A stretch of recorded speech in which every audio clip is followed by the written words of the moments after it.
Yes, I think there is a big difference. So when you know, proper activation is about conversion, making the audience or consumers do things, do something, react to something. When the starting point is PR, instead, the main objective is to create buzz. So it's less important the reaction of people, and it's more important actually the impact of what you do, the impact of also in earned media. So that's why, you know, we made a clear distinction between proper activation and PR activations. I have to say, most surprising category on my view was print, because I didn't expect such a good quality of work crafting on print. Also because print now is becoming very close to, you know, also to social post, Instagram, and so on, with visual identity. And I really love the work. Was more, even in that case, was more topical, more relevant, more contemporary. So I was very positively surprised on that. Negatively, a little bit on activations. I was expecting a little bit more.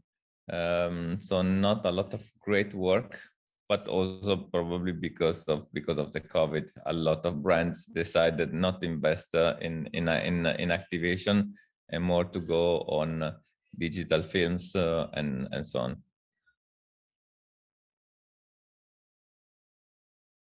I think the jury has been quite generous, also because of the moment.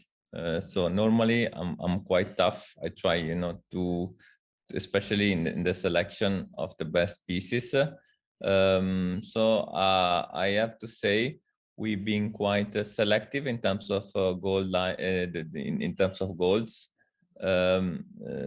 silver, and especially bronzes. We were quite generous. Is something that is relevant for consumer, has an impact on the business, is a piece of work that is actually solving a business issue of the brand, and then in terms of execution, something that is never done before. So with a very fresh execution, with an execution that actually leverage the idea, and not actually, you know, that's the opposite. So because we had 4 categories, there was a lot of work that we awarded. I'm particularly happy with the Dove campaign, because Dove, you know, was one of the few brands which was able to create something specific during the lockdown that was very ownable for the brand. So then Dove was able to create a piece of content still related to their brand promise, but also very topical, and that was quite remarkable to me, and I was very pleased with that work. I liked also a print campaign done by for Burger King.